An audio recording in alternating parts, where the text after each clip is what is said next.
जय हिंद साथियों। आज की इस वीडियो में ज्योग्राफी के महामैराथन क्लास करने वाले हैं।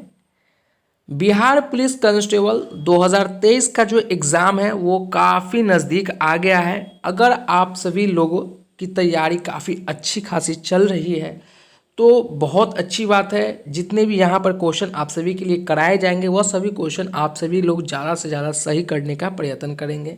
अगर वैसे स्टूडेंट जिनका कुछ खास तैयारी अभी तक नहीं हुआ है तो उन सभी स्टूडेंट के लिए मैं आपको बता दूं, इंजीनियर SK झा सर का एक सिलेक्टेड पुस्तक है, एक सिलेक्टेड क्वेश्चन वाला बुक है। 4300 जो है ना, जितने भी बिहार पुलिस कांस्टेबल के सब्जेक्ट हैं, मतलब physics, chemistry, math, biology, geography, history, economics, total 11 subject से जितने भी क्वेश्चन बनते हैं 4300 सेलेक्टेड क्वेश्चन जो है आप सभी के लिए वो एक बुक है। बहुत ही छोटी और पतली बुक है। अगर आप सभी का तैयारी अच्छा खासा नहीं है तो वह बुक किसी भी बुक स्टोर से जाकर आप सभी स्टूडेंट खरीद सकते हैं। वैसे ऑनलाइन जो है यह बुक परचेज होना बंद हो गया है, और अगर आपको मिल जाता है, ऐसे रेयर केस है कि आपको मिलेंगे बुक स्टोर में, अगर मिल जाता है तो उसे आप समझिए अच्छे से पी जाए, मतलब चाट जाए। अगर आपको वहाँ भी नहीं मिल रहा है और ऑनलाइन नहीं मिल रहा है तो आप सभी के लिए मेरे इस वीडियो के डिस्क्रिप्शन में लिंक दिया गया है। वहाँ पर आप सभी लोग क्या करें, उस नंबर पर आप व्हाट्सअप करेंगे तो आपको जो है 4300 का XK जाकर जो टारगेट बैच वाला जो 4300 सेलेक्टेड क्वेश्चन है वह वाला बुक का PDF आपको मिल जाएगा। जो वहाँ पर निर्देश है उसे आप लोग फॉलो कर लेंगे, है ना। और अगर आप वहाँ से भी बुक नहीं लेना चाहते हैं तो आप सभी के लिए मैं सीरीज़ जो चला रहा हूँ मैराथन क्लास का, जैसे यह ज्योग्राफी का मैराथन होगा। 4300 क्वेश्चन के इम्पोर्टेंट जितने भी क्वेश्चन हैं ज्योग्राफी का, वह सभी क्वेश्चन आपको इस वीडियो में देखने को मिलेंगे। तो अगर आप नहीं बुक लेना चाहते हैं, नहीं PDF बुक लेना चाहते हैं, तो यह जो क्लास है इसे ही आप रेगुलर वे में अटेंड कीजिए। उम्मीद है कि आपका बिहार पुलिस कांस्टेबल का एग्ज़ाम 110% जो है क्रैक हो जाएगा। चलिए क्लास को स्टार्ट करते हैं। पहला क्लास आपसे क्या पूछ रहा है, पहला प्रश्न आपसे क्या पूछ रहा है कि थोड़ा सा जूम आउट कर दे ताकि आप सभी को काफ़ी अच्छे से समझ आए हर चीज़ बारीकी से, है ना। चलिए पहला प्रश्न आपसे पूछ रहा है कि किस नदी की घाटी गहरी खंड भूमि के लिए विख्यात है।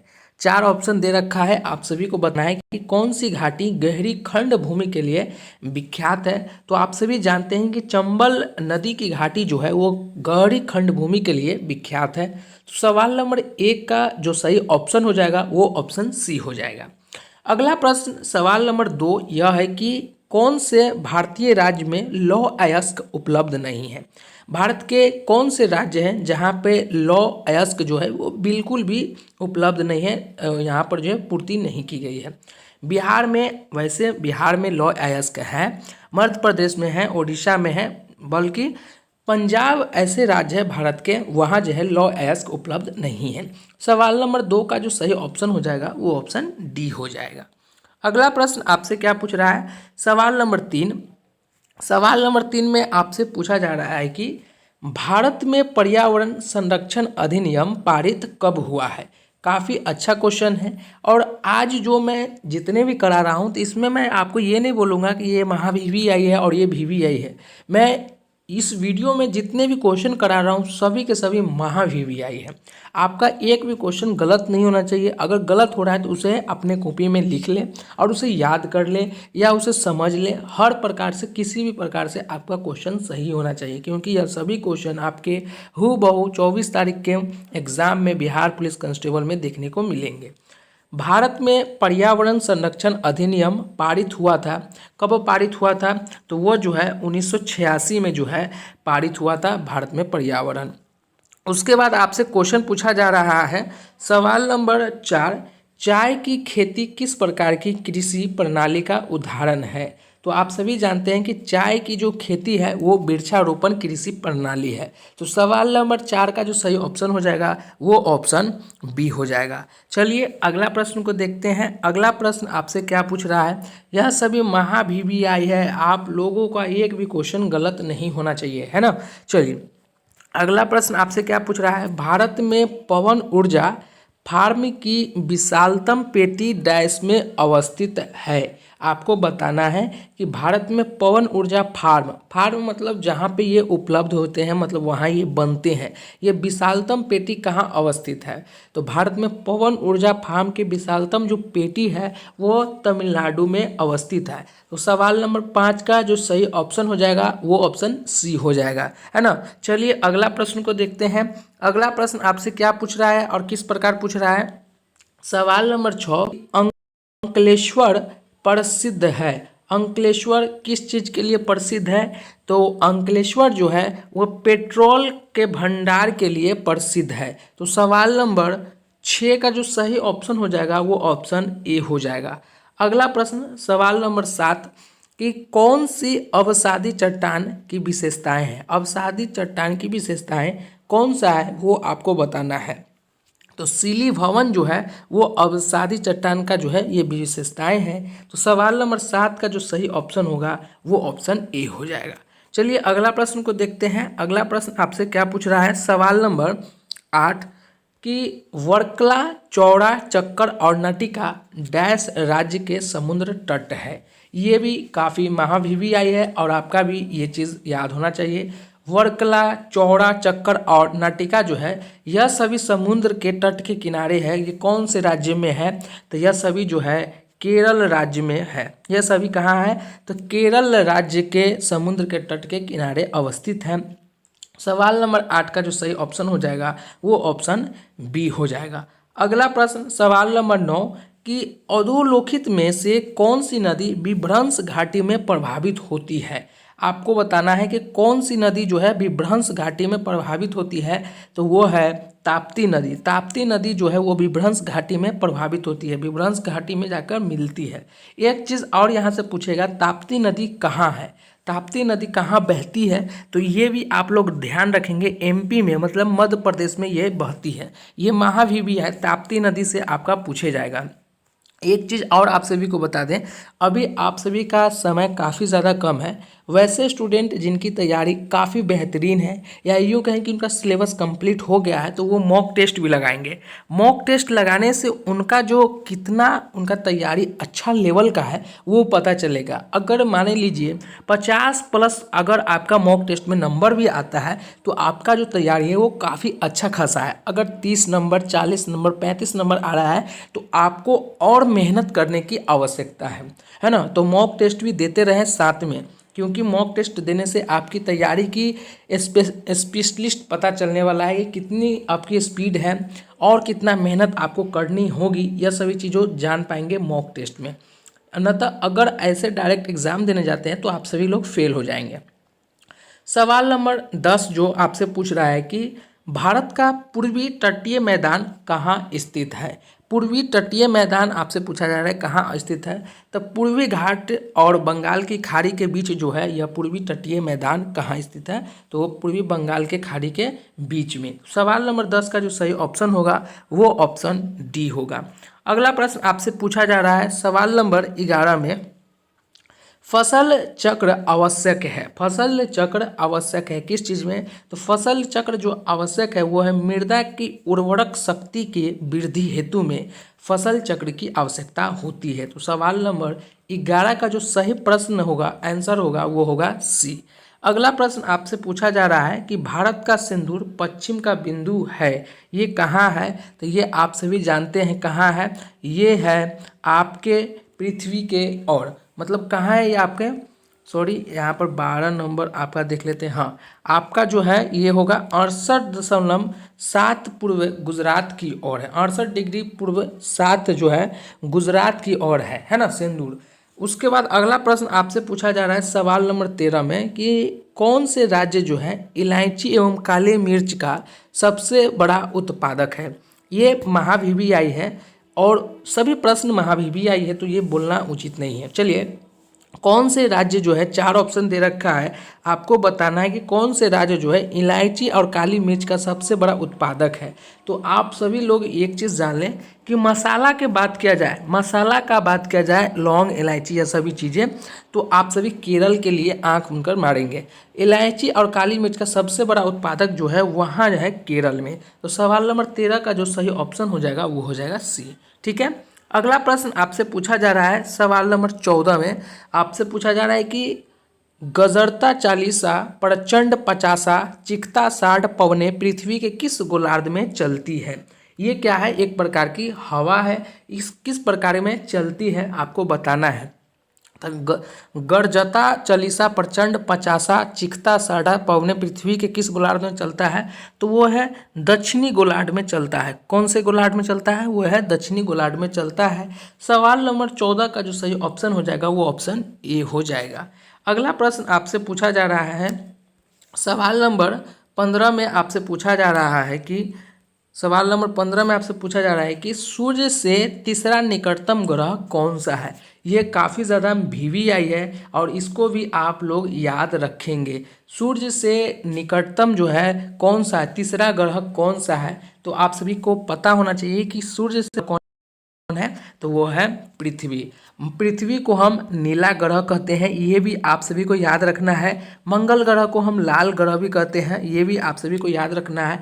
सूर्य पर जो है ना उपग्रहों की संख्या 0 है, 0 है। यहाँ पर ऐसे भी क्वेश्चन पूछे जाएंगे, तो यह सभी चीज़ों को आपको याद रखना है। अगर याद नहीं रखते हैं तो आपके एग्ज़ाम में ऐसे ऐसे क्वेश्चन पूछे जाएंगे और आप जो है गलती कर बैठेंगे।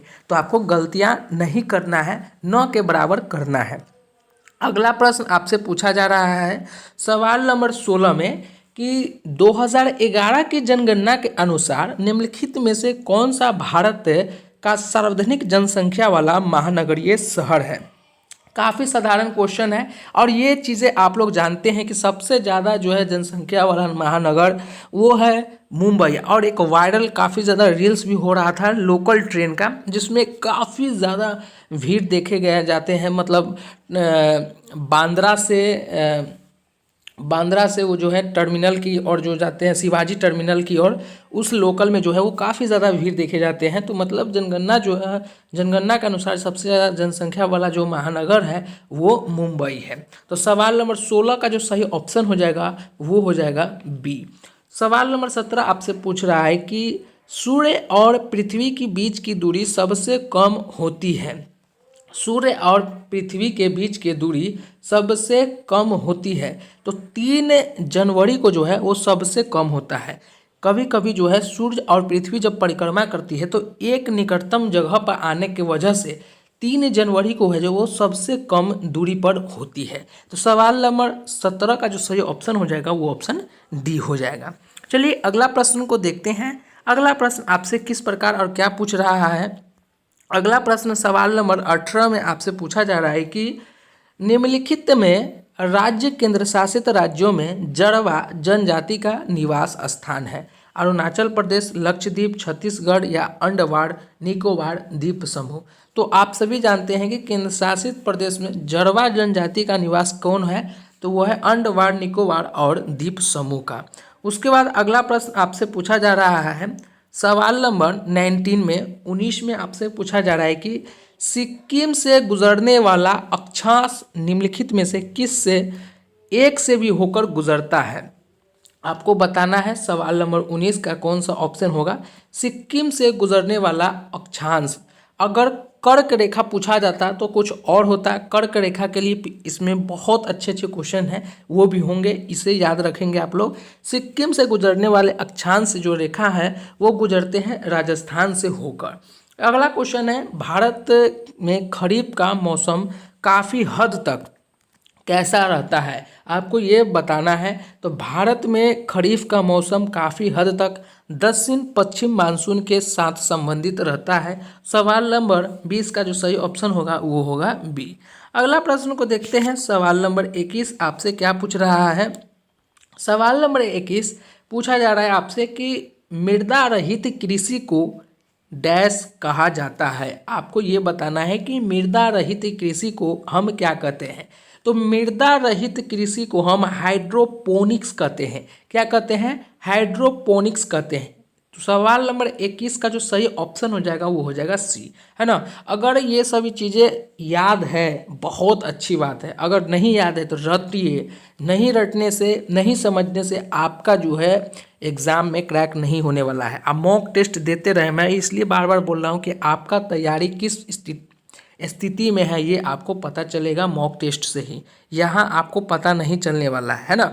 चलिए सवाल नंबर 22, भौगोलिक क्षेत्रफल की दृष्टि से भारत का निम्नलिखित में से कौन सा जिला सबसे बड़ा है।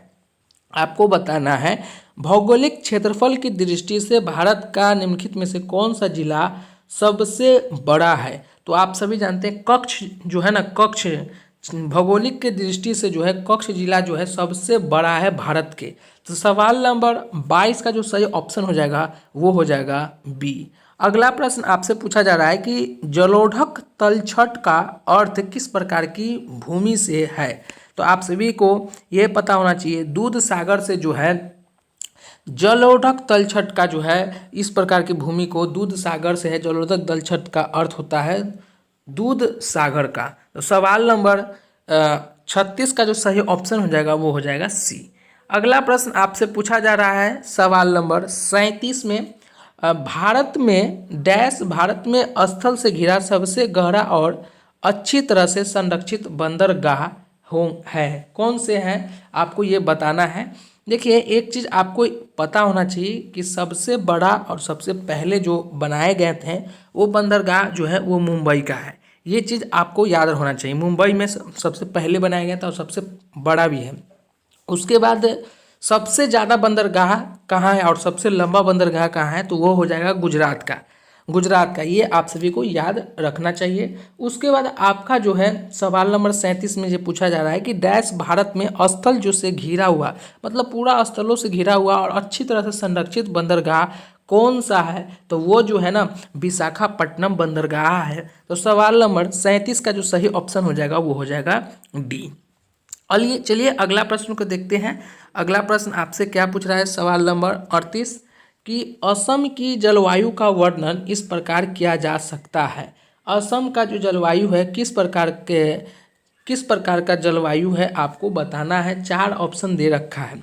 देखिए असम की जो जलवायु है वो उष्णकटिबंधीय मानसून वर्षा वाला जलवायु है। सवाल नंबर 38 का जो सही ऑप्शन होगा वो ऑप्शन ए होगा।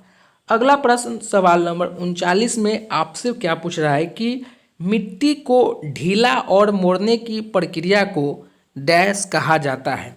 मिट्टी को ढीला और मोड़ने की प्रक्रिया को क्या कहा जाता है। काफ़ी आसान क्वेश्चन है और आप सभी लोग कितना बार ये चीज़ों को कर बैठे हैं अपने, अगर आपके घर में ज़मीन होंगे तो। मिट्टी को ढीला और मोड़ने की प्रक्रिया को हम जुताई कहते हैं। ट्रैक्टर से आप लोगों ने अवश्य ही एक न एक बार जुताई करवाए होंगे या देखे होंगे। सवाल नंबर 39 का जो सही ऑप्शन हो जाएगा वो ऑप्शन सी हो जाएगा। चलिए अगला प्रश्न को देखते हैं। सवाल नंबर 40 में आपसे क्या पूछ रहा है। सवाल नंबर 40 में कि खाद्य तेल निम्नलिखित में से किससे निकाला जाता है। तो आप सभी जानते हैं कि सरसों से जो है खाद्य तेल, खाने वाले तेल निकाले जाते हैं।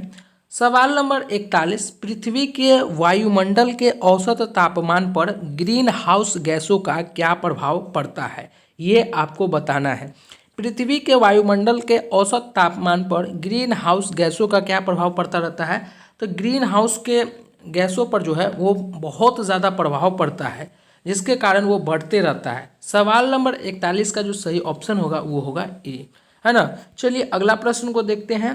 अगला प्रश्न आपसे क्या पूछ रहा है। सवाल नंबर 42, स्वर्णिम चतुर्भुज क्या है। ये भी काफ़ी वीवीआई क्वेश्चन है। स्वर्णिम चतुर्भुज क्या है। तो स्वर्णिम चतुर्भुज मतलब 4 भुजा की तरह, मतलब आपका चौराहा की बात किया जा रहा है। तो राष्ट्रीय राजमार्ग परियोजना ही एक स्वर्णिम चतुर्भुज है। तो सवाल नंबर 42 का जो सही ऑप्शन हो जाएगा वो हो जाएगा सी। अगला प्रश्न आपसे क्या पूछा जा रहा है। सवाल नंबर 43, विश्व की सबसे लंबी पर्वत श्रृंखलाएँ कहाँ पाई जाती है। विश्व की सबसे लंबी पर्वत श्रृंखला कहाँ पाई जाती है, ये भी आपको पता होना चाहिए कि विश्व की सबसे लंबी पर्वत श्रृंखला जो है वो एंडीज है और सबसे बड़ी चोटी जो है वो K2 है। ये चीज़ आपको याद होना चाहिए।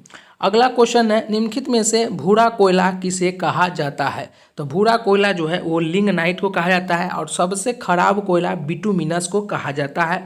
सबसे अच्छा कोयला एंथ्रासाइट को कहा जाता है। यह सभी चीज़ें आपको कोयला से रिलेटेड भी याद होना चाहिए। अगला प्रश्न आपसे पूछा जा रहा है सवाल नंबर 45 की खरीफ फसल का उदाहरण है। खरीफ फसल का उदाहरण है वो है मक्का और रबी फसल का उदाहरण है वो है गेहूं। ये चीज़ें आपका याद होना चाहिए। भारत की निम्न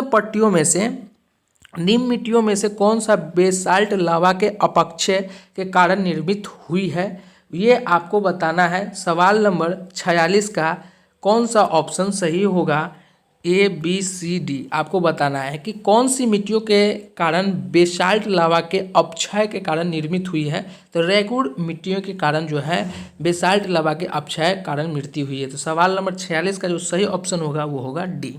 अगला प्रश्न सवाल नंबर 47 की शिव समुद्रम जल प्रपात निम्न में से कौन सी नदी के मार्ग में मध्य है, बहती है, आपको ये बताना है। सवाल नंबर 47 का कौन सा ऑप्शन सही होगा, तो वो होगा शिव समुद्र जल प्रपाती जो है कावेरी नदी के मार्ग के माध्यम है। तो सवाल नंबर 47 का जो सही ऑप्शन होगा वो होगा सी। चलिए अगला प्रश्न को देखते हैं।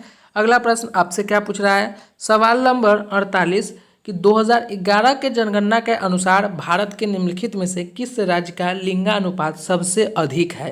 ये भी काफ़ी VVI है और आप सभी को यह चीज़ों को याद रखना जरूरी है। 2011 के जनगणना के अनुसार भारत के निम्नलिखित में से किस राज्य का लिंगानुपात सबसे अधिक है, तो वह है केरल का, और सबसे कम जो है वह है हरियाणा का। ये भी आप सभी का याद होना चाहिए, है ना। चलिए अगला प्रश्न है आपसे क्या पूछा जा रहा है। अगला प्रश्न आपसे क्या पूछा जा रहा है देख लिया जाए। सवाल नंबर 49 अंडमान और निकोबार द्वीप समूह का सर्वोच्च शिखर प्लैन शिखर सैंडल पीक स्थित है, कहाँ स्थित है, ये आप सभी को बताना है। तो 49 का जो है वह है उत्तरी अंडमान में। सवाल